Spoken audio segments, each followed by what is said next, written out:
আসসালামু আলাইকুম। কি অবস্থা সবার, কেমন আছেন? আশা করছি সবাই ভালো আছেন। আমি আলহামদুলিল্লাহ আপনাদের ভালো আছি। আমি নিশাত পাটোয়ারি সাইপ্রাস থেকে আপনাদের জন্য সাইপ্রাসের আরও কিছু তথ্য নিয়ে চলে আসছি।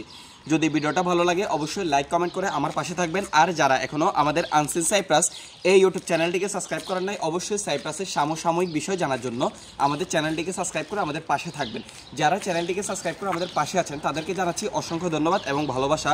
সবসময় এভাবে ভালোবাসা দিয়ে পাশে থাকবেন।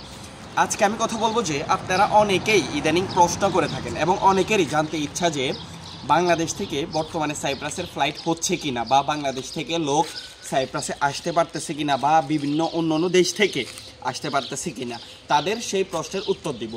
তো আপনাদের সেই প্রশ্নের উত্তর যদি আমি বলি তাহলে বলা চলে যে হ্যাঁ ভাই, বাংলাদেশ থেকে সাইপ্রাসের ফ্লাইট বা বাংলাদেশ থেকে সাইপ্রাসের লোকজন প্রতিনিয়তই আসতেছে। আমরা এরকম খবর শুনতে পাচ্ছি বা আমরা অনেকের সাথে কথা বলে এরকমটা জানতে পেরেছি। ইভেন রিসেন্টলি আপনারা হয়তো অনেকেই জানেন, আমি বলেছিলাম যে আমাদের একজন লোকের আমরা একটা ভিসার প্রসেসিং করছিলাম। উনিও ইনশাআল্লাহ আলহামদুলিল্লাহ উনিও আগামীকালকে সাইপ্রাসে আসবেন। উনি বর্তমানে ঢাকায় অবস্থান করতেছে এবং উনার টিকিট থেকে শুরু করে যাবতীয় যে প্রসেসিং, এয়ারপোর্টের যে প্রসেসিং, এগুলি আলহামদুলিল্লাহ আমরা করতে সক্ষম হয়েছি।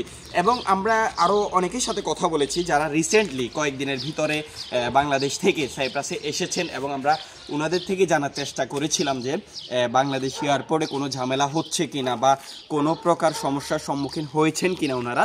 তো ওনারা যেমনটা জানিয়েছেন, পূর্বে যেভাবে ছিল, যেহেতু বাংলাদেশ থেকে সাইপ্রাসে আসার একেবারে সরাসরি অনুমতি দেওয়া হয় না, কারণ হচ্ছে সাইপ্রাস যেহেতু একটি ছোট একটা দ্বীপ, এটাকে রাষ্ট্র হিসাবে যেহেতু বাংলাদেশ এখনও পর্যন্ত স্বীকৃতি দিচ্ছে না, তারই ধারাবাহিকতায় কিন্তু পূর্বেও যেভাবে বাংলাদেশ থেকে সাইপ্রাসে আসার জন্য একটু সমস্যার সম্মুখীন হতে হইতো, সেটা ছাড়া অন্য কোনো সমস্যার সম্মুখীন হতে হয় নাই। তবে এটা আপনারা খেয়াল রাখবেন যে যদিও আপনার সাইপ্রাসের ভিসাটা লিগেল অথবা আপনার সাইপ্রাসের সব কিছু কাগজপত্র সব কিছু ওকে, তারপরেও কিন্তু আপনাকে বাংলাদেশ এয়ারপোর্টে কিন্তু কন্ট্যাক্ট করে তারপরে আপনাকে সাইপ্রাসে আসতে হবে।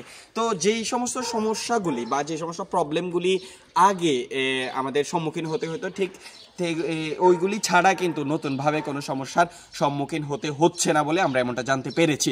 ইভেন আরেকটা কথা যদি আমি আপনাদেরকে বলি, রিসেন্টলি আরেকটা ঘটনা, সেটা হচ্ছে ইন্ডিয়া এবং পাকিস্তানের যেই যুদ্ধ, যে একটা ভয়াবহ অবস্থা, এটার কারণে কোনো ফ্লাইট বিলম্ব হচ্ছে কিনা বা ফ্লাইটের কোনো সমস্যা হচ্ছে কিনা।